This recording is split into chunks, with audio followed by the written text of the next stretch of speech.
Hey dear listener, welcome to another episode of DoubleDM, the TTRPG talk show about making your games better. In this upcoming episode, we will discuss incorporating player ideas and what it means to be an active listener to your players and their ideas. We discuss making room for those ideas and what it means to also shut down ideas if need be. We create extra time in this episode to talk about our experience about player ideas, big or small, and how they shaped our games so far. You might have realized that this episode is not airing on Sunday, and you might have wondered yesterday where the episode of DoubleDM is. This is not an error or a one-time occurrence. This is the new status quo, my dear listener. DoubleDM will now release on Mondays instead of Sundays, which will fit better with our editing schedules and timelines. But remember that this will have no impact whatsoever on the show or its contents. So please, now enjoy episode 67 and how you can incorporate player ideas better.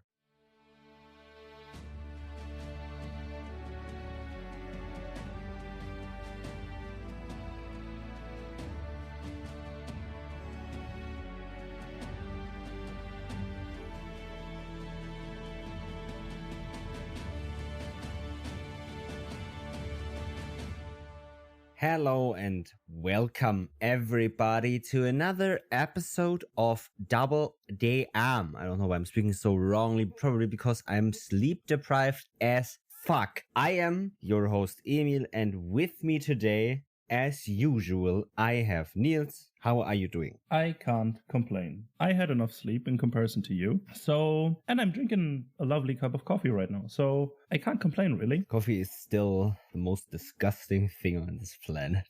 But caffeine isn't. Caffeine is just, this is the way to go. Sure. But I'm one of the maniacs that drinks his coffee black without anything. And yeah, don't talk to me before I had my morning coffee. That might get difficult. That might get difficult for a podcast. I hope you have had your morning coffee now. Yeah, multiple actually. Multiple. This is not your first. It's even worse. No. Obviously it isn't the first. He says obviously, like it's so... Okay, it is fucking normal for people to drink more cups of coffee than one a day. Yeah. Which is a problem, people. You're all addicted. Hell yeah, we are. No, I have nothing against people that drink coffee, but I just don't drink it because I hate it so much. I was once like this as well, but I turned... Fucking zombie. Yeah. Yeah, I'm a caffeine coffee zombie now. Okay, moving away from coffee... to TTRPG stuff. Niels, how was your week TTRPG-wise? It was good. We had a session of the Curse of Strahd campaign, again, for a relatively long time regarding that campaign. And yeah, turns out at the end of the last session, Strahd made an appearance. Well, we are more or less nearly dead already, so this might get interesting. Let's see if we can talk our way out of it, or if we all just die. So yeah, I'm excited to see how this is going. Next Sunday, I think, is the next session for that. But yeah. Mm-hmm. Okay. And obviously, we had the Titan's Call recording. One, so that was a lot of fun. Yeah, that one was a lot of fun as well. I, however, had another session. A session of The Dark Eye, The Dragon Chronicles. And it was the last session of the penultimate chapter of this campaign. We finished the Dragon Council, and we won with a 6-5 in our favor against Padona, the first elf that wanted to convince the dragons to resurrect their fallen ancestor. And we won and said, no, please don't do it. That's kind of what we did. We had the last session, and it was this Dragon Council, and it was basically them deciding that each dragon of the 11 dragons that were present, deciding if they want to vote for or against her plan. We argued against the plan because the plan would entail that, first of all, the god dragon would be resurrected. That would be bad, at least for us humans. He would be fused with the 13th god of demons. That doesn't sound too good. That would mean that the plane of lizards that was teleported out of the world we live in would fall back into the world. Basically, you would have a big fucking comet or asteroid slamming down into the world again that is the size of an actual desert. So, apocalypse, happy fun times. Then the dragons would rule over everything that still lives after that. And that's all bad things for us. So we got up to the dragons and said, hey, please don't do that. And they said, okay, we don't do that. Basically, this whole session was each dragon said what their initial vote would be, and then Padona, the first elf, and us got to argue against that or for that, right? We were all allowed to make a statement, then we would roll to see who got more points and what the dragon would vote for in the end. Before we had this session, 2 weeks before, we were all like discussing, okay, which dragon can we maybe convince from the other side to go to our side so we can have more power and not just the 6-5 outcome, but actually more. And one of them was this big dragon, and then come today, no, that didn't happen. We insulted that dragon till the fucking ground. Oh no. We used right, we had, because abstraction in the form of TTRPG, we had our GM gave us 4 minutes to discuss our arguments, and then one of us would present it, and then we would roll all together, because that would make it fair, because the first elf had values that basically meant she can only fail if she critically fails. That's the only way she can do it. So we needed to put all our strengths together so even have a chance against her in rolling. But we managed, and this dragon we really were like, fuck you. No, you're a fucking beauty piece of shit. We don't want you. We hate you. Go fuck yourself. Oh, no. and then this is just a recipe for disaster. Insulting a dragon to the core is never a good idea. I mean, the funniest thing is our dragon expert as a character did it, and then the dragon was like, you will be the first one I eat. Because the rules of this dragon council were the dragons weren't allowed to eat any beings. They weren't allowed to actually feast on a human or elf or dwarf or whatever. That were the rules. Lucky for you. We kind of tried to provoke him into still doing it. You could say. We tried to provoke him to break the rules so he would actually just die because of the Dragon Council. It didn't happen, which is sad, but okay. No. Yeah, well, he probably thought, oh, look, the walking snack is talking shit.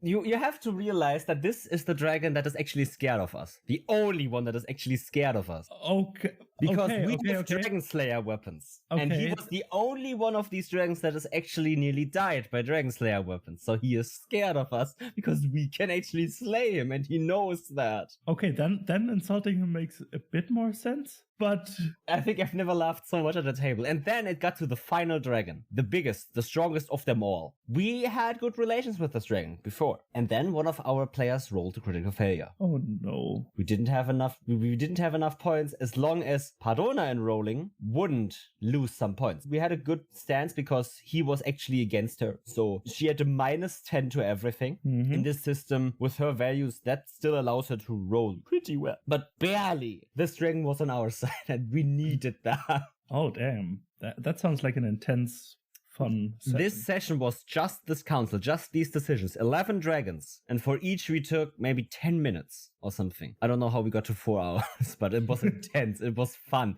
It was very, very fun. I think I've never was so exhausted after a session I was a player in after this one. It was incredible how exhausted I was from this tension, because every single dice roll mattered. Every single dice roll felt like it could be the decider for the whole campaign.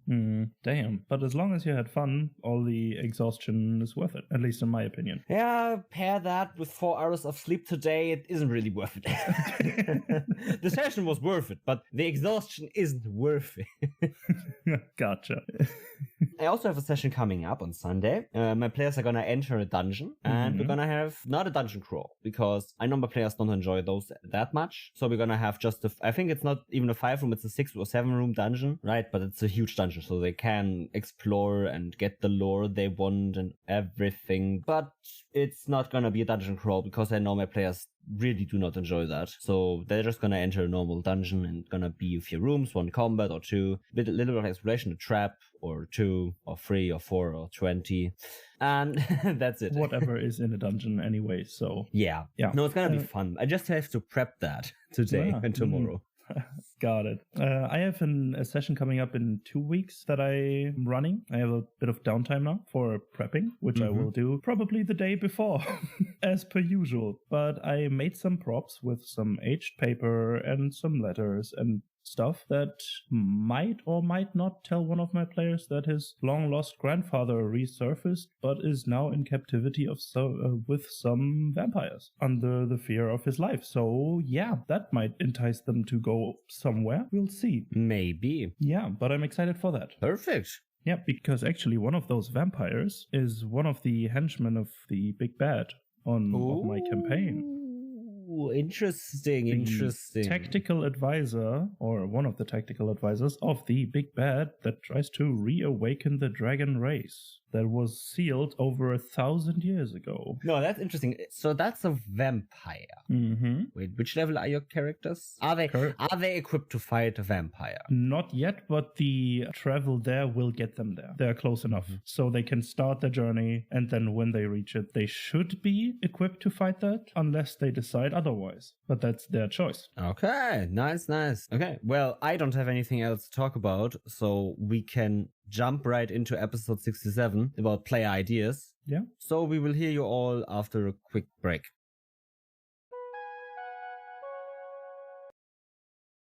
Hey everyone, welcome to your scheduled mid-roll. If you have been enjoying DoubleDM either as a first-time listener or month-long fan, thank you for listening. It's a pleasure to have you here with us, sitting back and philosophizing about tabletop role-playing and game mastering and all other nonsense we throw in there. If you want to help us out though, there are a few easy ways you can help out the show. Leave a review or rating on the platform you are listening on right now. It's often just a few clicks and types away, or even better, tell a friend about us.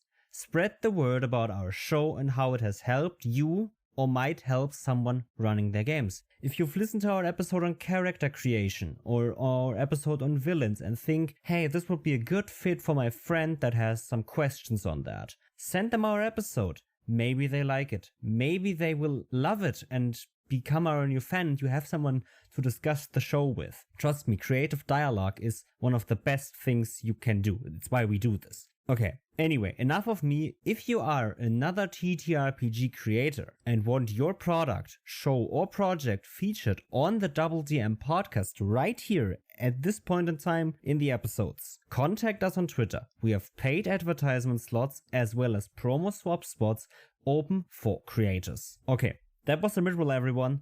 Thanks. Let's jump right back into the show.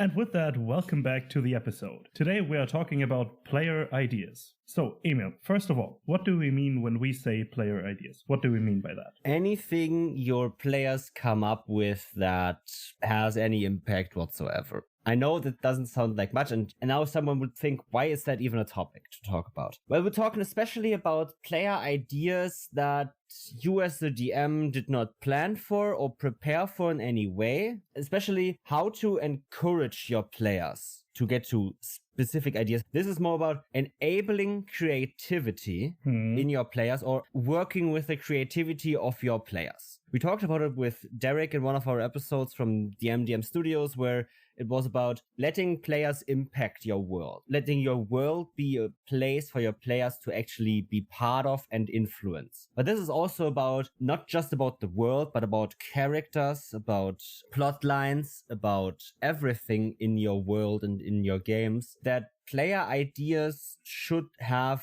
a substantial impact on the table and the game you're playing at the table, because these games we play, TTRPGs as a whole, are a creative medium.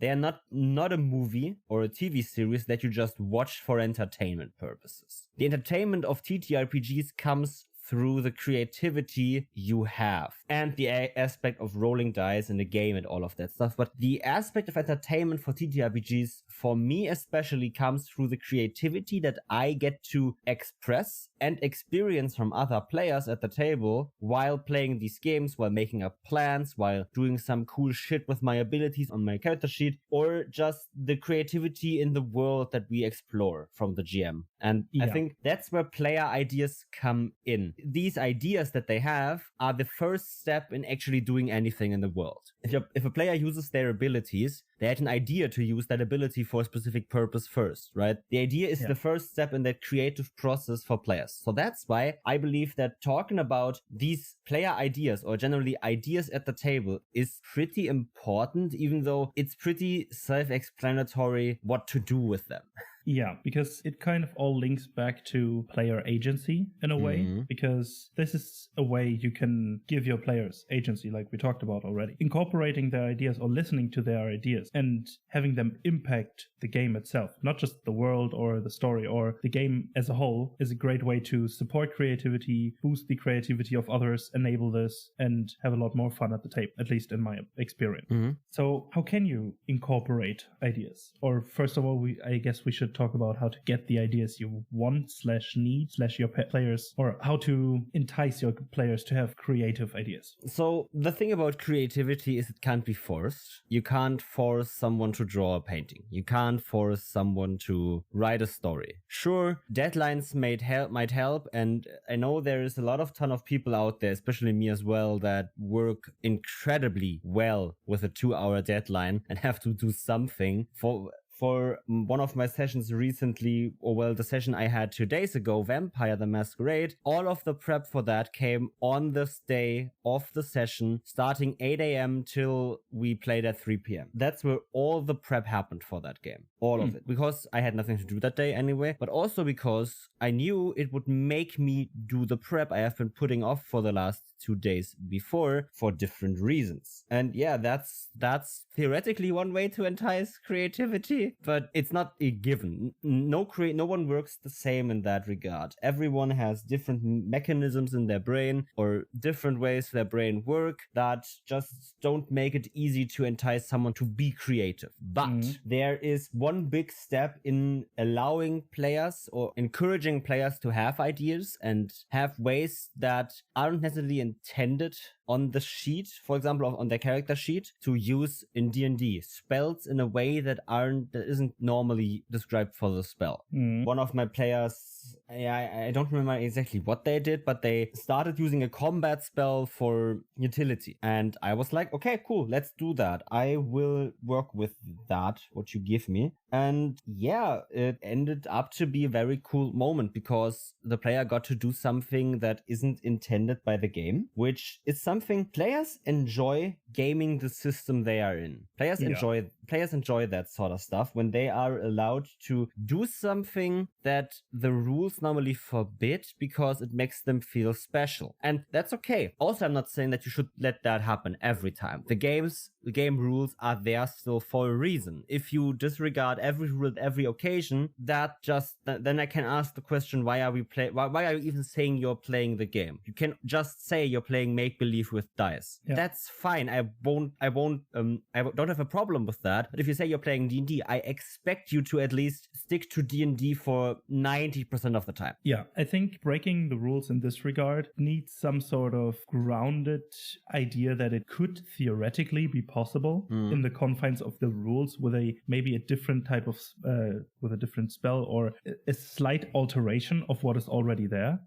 But if you have to completely change whatever is there, I think this might be not the best way to do it. Yeah, nothing against homebrewing. I do it all the time. I have a lot of homebrew rules actually, and I have a lot of rules I have never used in any of my campaigns before, but want to use in future campaigns, for example, because I think that while I still like the system, there are a few things that are missing, but these few things are not enough for me to do a system change so that I just have that single thing. The recognizability and the ease of playing D&D for a lot of people is one of the reasons why D&D is often so heavily homebrewed into different systems, because at the end of the day, it's still a D20 system with modifiers. People know that. You don't need to explain it. But if you have a system that suddenly uses D10s that explode on a 10, that's something new to grasp for these people, even though that system might do something better than D&D, even though I'm the type of person that would tell you, please play that D10 system if it does the thing you want better than D&D. But still, there are a few rules that I put into D&D just because it allows me to change the system just that much that I can work with it. But okay, for example, now people could say golden rule, rule zero, rule of cool, whatever you want to call it. is exactly that. Your players do some cool shit, disregard the rules, and I agree. Rule of cool is something that should be there. Yes, I believe that a game that says, hey, this is a game about creativity, having fun at the table. If my rules get in the way of that, disregard them.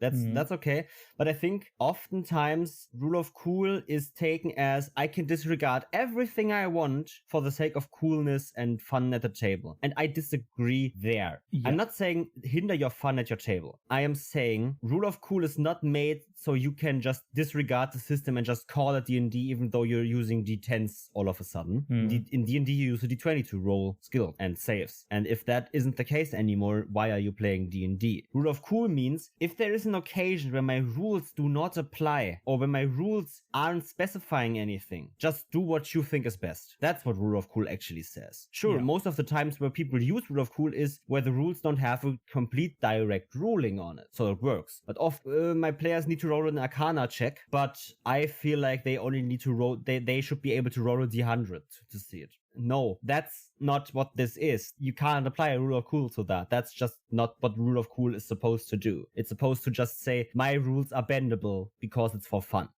Yeah, they should be, exactly. I think that's a good point. Using rule of cool should mean you can bend the rules and not break them. There's a huge difference in there. As long as it's somewhat reasonable, for whatever reason there may be. A barbarian, for example, completely bending the metal bars in a cell would never be possible in real life and is hell of difficult in D&D, for example, but their rule of cool could say, yeah, sure. There isn't any rules on how a barbarian needs to break these metal bars. The rules do not account for that because they say, rule of cool, you at your table decide that. Yeah. And that's why they do these rules of cools, but they don't do rule of cool because the barbarian suddenly can use his strength to make the bars into spaghetti. Yeah. That's not what rule of cool applies to. I know these are two extreme examples of, okay, this is just something that is really just the basic appliance and then the complete extreme wild fuck experience. But still, on the spectrum, you need to decide where rule of cool ends because you can't always say rule of cool to everything because no, that's not how it works. But okay, enough of the rant about rule of cool.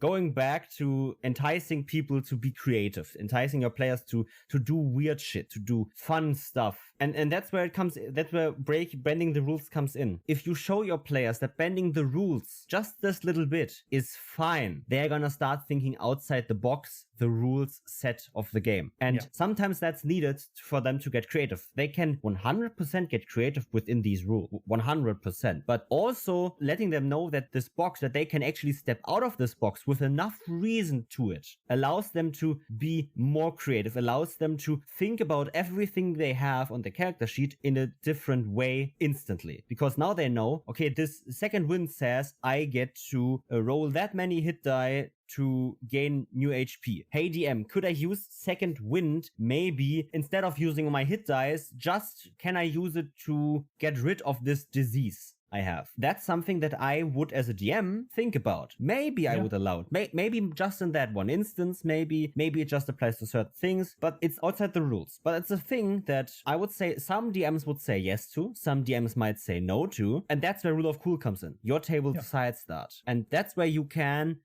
encourage creativity. You don't have to at that point because there are many other ways to do it, but that's one way to encourage your players to think creatively with their abilities. And one other way that I found to be very enticing for not just decision making, but quick and creative decision making is when you just apply that little bit more of pressure. Just putting a timer out on the table, like a little hourglass, could just spark that imagination a bit more, like the deadline thing you just mentioned earlier. Because you now have to act within a certain time frame. Still not just 1 or 2 seconds, because that's a bit short in my opinion for some creative process, but maybe a minute or so. You have a minute to decide something, and then they start to think about, okay, what can we do and what can't we do? And then they might just say, okay, well, we had this idea, fuck it, we're going with this. And then they just do the weird and cool shit. And then you suddenly realize it's completely awesome if they manage to achieve what they wanted to do, and completely hilarious if they fail. Yeah, and this true. is the perfect idea. Awesome if it works, hilarious if they fail. That's my favorite kind of idea when I hear those from my players. Yeah, I mean, as you said, right, applying a limit to my players. Yeah. And now saying that, coming off of the discussion of you can bend the rules a little bit, is weird, but a limit breeds creativity, at least to some extent. I don't believe in limiting my players completely. I want them to have creative freedom, and there are many people saying that if you give people a limit, for example, limit the race options in D&D or the lineage options. If you limit those, the players are going to become more creative with their characters because they want to feel still different, but they can only choose human. Okay, how can I make a human interesting, right? That's where the creative process gets set in, and that's true. You can breed or entice creativity by applying these limits. But at the same time, there are certain points where you shouldn't apply limits to creativity. It's a never black or white topic for this. And that's why I think it's very important to talk about, that people realize it's always going to be from your point of perspective in that moment to make a decision. And that's one of the things people look for in GMs, my opinion. That's one of the big things people look for in GMs. Someone that will make these decisions at those points in time. Many people say a GM is supposed to tell a story, is supposed to build a world, is supposed to do this and that and that. And my opinion is a GM is supposed to make decisions that everyone is okay with. Yeah. Or, well, they are supposed to make decisions at these points in time where it's like, should this character be able to do that inside the rules? Because if we play D&D 100% raw, rules as written, you do not need the game master to interpret the rules. You only need them to tell the story or to represent the world or whatever you want. But I think that the GM also has to make decisions, because there is the rule of cool. It's part of the game. It's part of the games to sometimes bend a little, sometimes maybe ignore a rule. And it's on a GM to decide when that happens. Yeah. On a GM to make sure that the game runs smoothly. Obviously, everything else, everything we said is also player side. It's not just a one thing job for the GM. But I think if you want to be a good GM, you should have at least that much of quick decision making in these sort of moments that you should be able to make a decision on your own. Obviously, you can ask your players. Obviously, your players can help you. It's totally okay if you don't have any idea what to do in a certain situation. That's normal. You're human. But I think GMs should still, because the role says it, you're kind of more powerful than your players in the social construct of these games. It, however, never means that you should abuse that power. Yeah. But you should use that power to make sure that the games run smoothly for everyone involved. You should make sure that everyone is safe, that everyone is comfortable, and you have that position of authority, if you like it or not. The game gives you one. The game games often say the GM decides what happens. You have a position of authority. Now it's a difference between playing out that authority or abusing it. Yeah, and I mean, this is the basic game loop of every TTRPG that features a dungeon master, game master, handler, whatever you want to call it, is you present a situation. The players come up with an idea how to interact with this given situation, and the GM then describes what happens regarding that situation. So you make a call what the environment around the players does in regards to their actions. That's something where you have to make a decision on as a GM. Yeah. And this is the position of power and playing out that authority while not abusing it. Yeah. And then with this reaction that the environment gave their players, you have a new scenario where the players then still again have to react to that, and you make a call and so on and so forth. Yeah. There you see why players having ideas and you making a decision and a call on those woven into the basic construct of every TTRPG. Yeah. It is a essential part of TTRPGs in general. Coming up with ideas, executing on those ideas, and then the GM making a call whether it works or not. Maybe the dice make the call, but this GM asks for the dice roll and stuff like that. Exactly. The GM asks, please roll an Arcana check. Please roll a disguise check. Whatever. But the GM asks for that. The game often tells your players what dice rolls need to be made. When you roll Fireball, everyone in the range of that Fireball needs to make a Dex saving throw. This is nothing the GM says, that's what the game says. But often enough, when your players ask the GM, can I find out what this ominous blue orb is in the middle of the room? Because the game doesn't have blue orbs in the middle of the room you can ponder. It's only the GM having these blue orbs in the room that you can ponder, and you need to ponder those.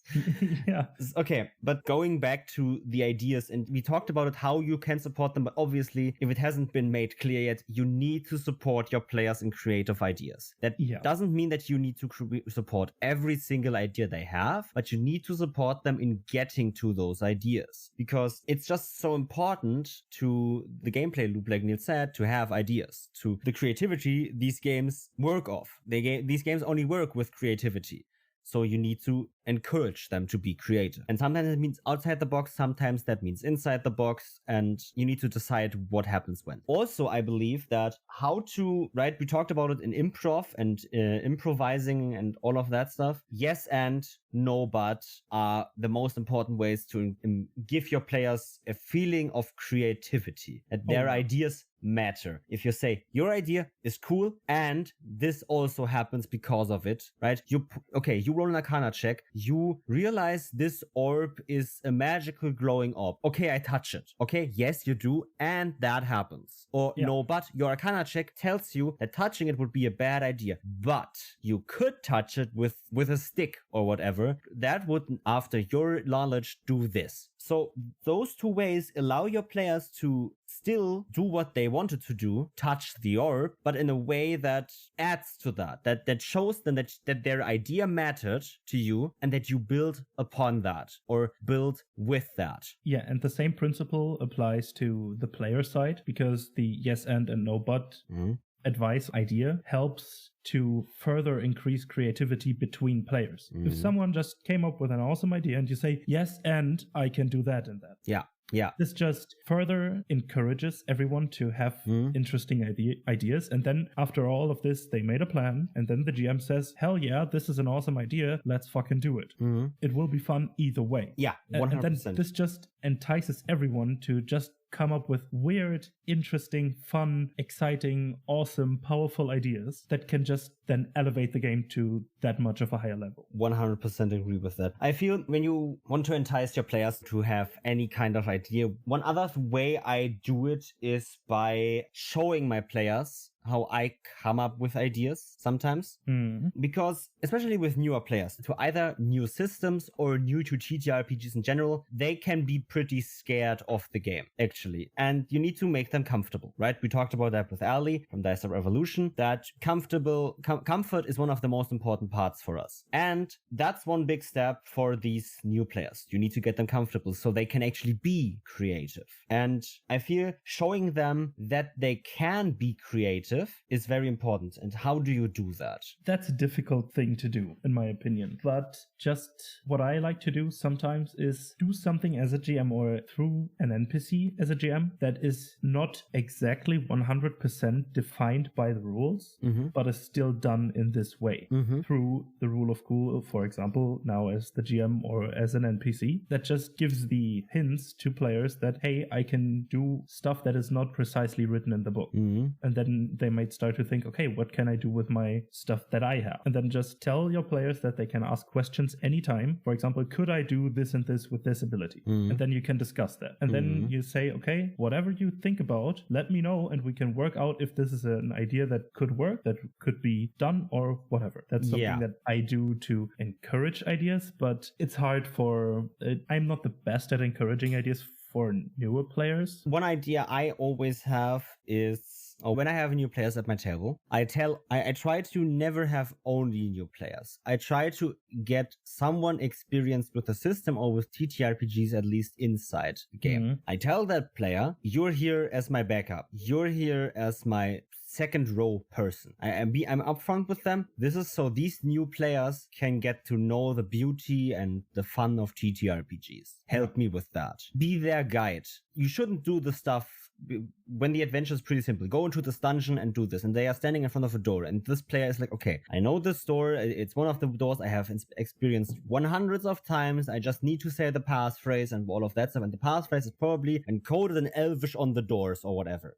Sure, they could go off with that, but that's not why they are there. They are there to help these new players understand how it works if they grind to a halt, because that can happen with new players, because they don't know how these new games works, right?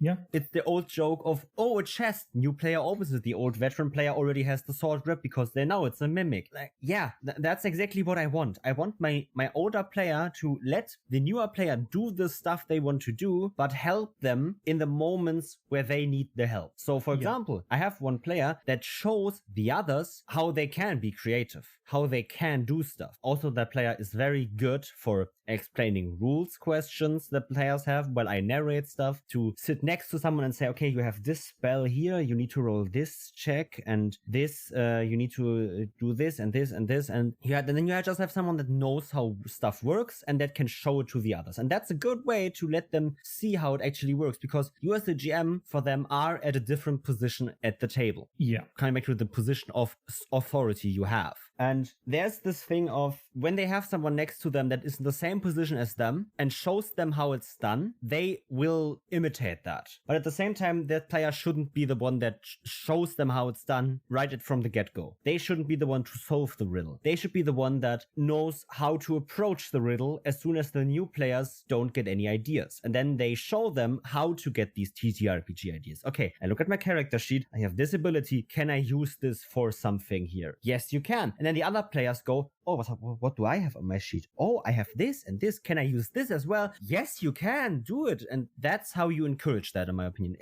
For new players, having someone at the table that shows them the ropes, basically, is a good way. For example, with the example of the door you just made, with 2 or more new players and 1 veteran, to say, and they grind to a halt because they don't know anything about doors, for example. And then they grind to a halt and the veteran says, hey, here's something written on the outside of that door. Can anyone read that, for example? And then the players may look at the character sheet. Oh, okay, is it in any language that I recognize? Or, hey, I have the spell prepared that can let me read all languages, or whatever. And then they start to think, what can I do to help with this situation we are in? I feel like one other thing that's very important is for encouraging player ideas and enticing player ideas is, I had a player with me once that to me felt like they were shut down often before from other GMs, and that weren't trying anything new, anything not interesting, but they weren't risking anything, as if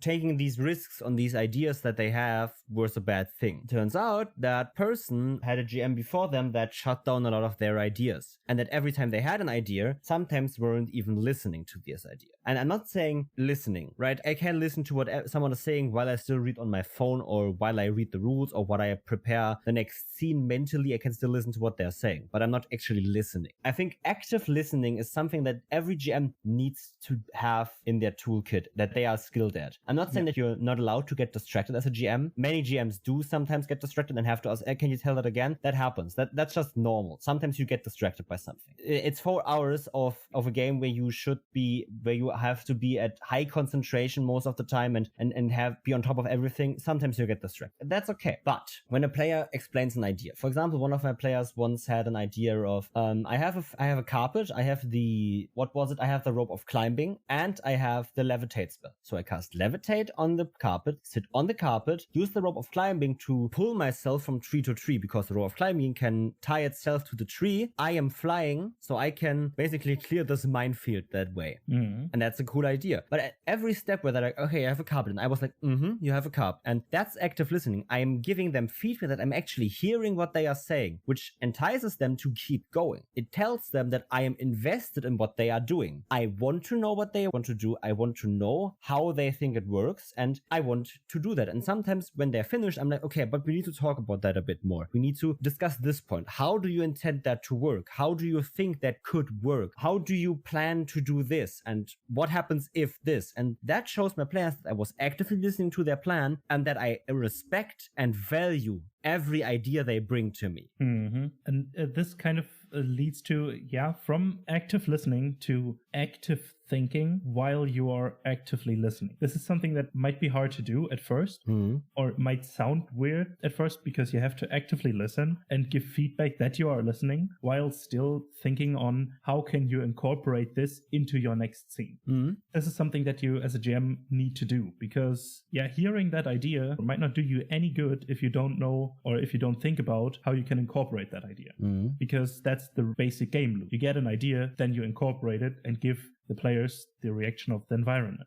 So if they come up with the rope of climbing, flying carbon, and levitate spell idea, you need to think, okay, how many trees are there? Can they do this? Are there any trees? And is it plausible to do so? And then you can work with that. Okay, you have a carpet, you have a rope of climbing, but sometimes you have to choose a right path because sometimes the trees might be too far apart or whatever reason there might be. Oh, there's a quick updraft or whatever that can hinder this idea without completely shutting it down. Or completely erasing what they were saying because of things. Or you as a GM say, hey, good idea, but it couldn't work in this circumstance because. You need to give your players feedback that you were listening, but still think about the environment that they are in right now to give them proper feedback on how this would work or if it would work as in general. And I mean, that idea, for example, with the flying carpet it's a mechanical and big idea, in my opinion. It's something major. It's something that will help them later on if they need to clear a minefield or if they need to clear other ways where they are not allowed to touch the ground or whatever. That's a big thing. But now coming to smaller ideas, and I mean really small ideas. For example, one time I played a character, a bard type person that was very talkative and all of that stuff, and they were walking through the room of someone they were talking to with the others and were picking up different items and trinkets from everyone. I was like, my player picks up a hand mirror and looks at himself and while that he's talking and all of that stuff. So I was picking up the mirror and all of that, and the GM goes, there is no mirror for you to pick up. And I was like, okay, then I don't pick up the mirror. Now that might not seem like much, but we in Germany have a saying that goes like this: Kleinvieh macht auch Mist. Oh yeah. Or small things also accrue shit. Small animals also poop, basically.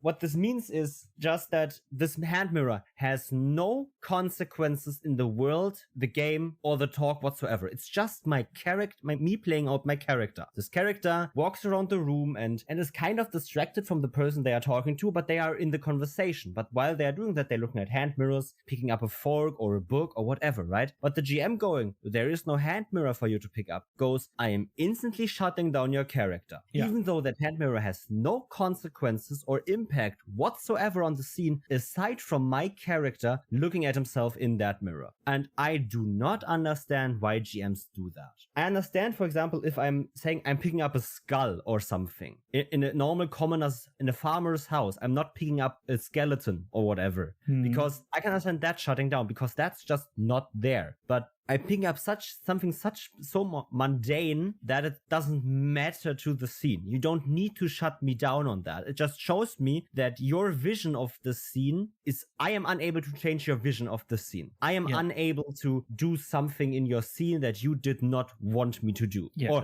not plan me to do.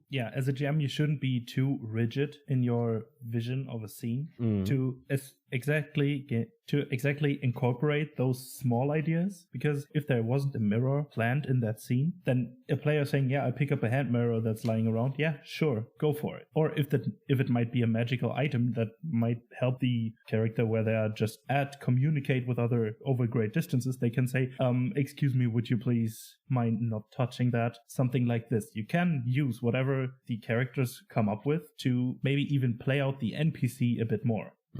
Or if they go through the personal library, you can show that the NPC is very protective of their own stuff without shutting you down. And there comes in the adapting and improvisation part we talked about already. This is a hugely important skill for any DM or GM to have, to incorporate and adapt to ideas your players have on the spot. Again, right, if the item is anything major that I describe, or something that is just not possible in this scene, that's fine. I have nothing against that. But if it's a hand mirror that will have no implication whatsoever, I don't understand why you as a GM just don't care. you're caring so much about your scene that you didn't realize that for me to, my opinion, enhance this scene, I just wanted this hand mirror. And you were so rigid in your scene vision that you didn't see that I just wanted this to better play out my character in your scene to make both of it better, my character and your scene. And again, that is an idea I don't understand shutting down. I don't understand shutting down a player in something so minor, something so simple that it just is adding to the scene's feeling, creativity, and atmosphere, that you would shut that down. And I want to tell GMs, please don't shut down these small ideas from players. If it's a big idea, and I'm not even talking just about the scene anymore, I'm talking about things that are completely wild, that are completely out of the scope of the scene or out of the scope of the character's abilities or the game or the world, you're allowed to shut players down. You're allowed to just say no. You don't even have to say no, but please remember that you as a GM, you are allowed to say no to your players because it protects something. And this is where you're allowed to shut down ideas, in my opinion. Every time, that's where the decision making comes in, we talked about today. You're allowed to shut down ideas, especially if they hurt another player's safety or comfort, will destroy the fun of the table, or destroy a lot about the game you experience, which just leads back to either one or two. Yeah. Exactly. If you know that this decision will have an impact that will later on destroy fun or comfort for someone else, you're allowed to shut it down as well. Those are the 3 points that I can think of right now that, in my opinion, are some things where I will say no. Yeah, I completely agree with that. But these smaller things, especially on those smaller things, like you said, the hand mirror, I wish all my players have that. I want my players all to do that because I am just a sole person thinking up a scene, and I can't possibly factor in all the ideas and character traits and character ideas and character decisions all of my characters would do. Mm-hmm. So I can just provide a basic scene, but still basically with a DIY kit for my players. So I present a scene and then they say, I want to do this, this, and this. And if it's not one of the 3 points Emil just mentioned, sure, please have it, because it just enhances everyone's fun, everyone's vision, and the scene itself. And so the fun, maybe comfort, and the game itself. Yeah. And it goes also back to the bigger ideas of mechanical things or big story plots. If it doesn't break one of these 3 rules, for me, I will let it happen, because I believe that as long as all of my players are comfortable and they're having fun, nothing can be wrong in our games. Exactly. And that's kind of where I want to leave it for this episode. However, I want to say one thing, or I want to ask one thing, because I have it in my notes and I think it fits here well. Maybe we do an episode on it completely, but Niels, how are you feeling about changing, for example, puzzles are a great way. We talked about it in puzzles a bit, but maybe we're talking about it at some point again. How do you feel about changing a puzzle's solution when your players come up with an idea that is fun, creative, enticing, whatever you want to call it? How do you feel about that? As long as it's more fun for the table, please go for it and allow it. Okay, there's the thing about that is that's a call you make as the GM. Yeah. It's your opinion that it would be more fun, but you do not know if the second option, because your players will never get to that second option, would have actually been more fun. My opinion is make sure that the table has fun.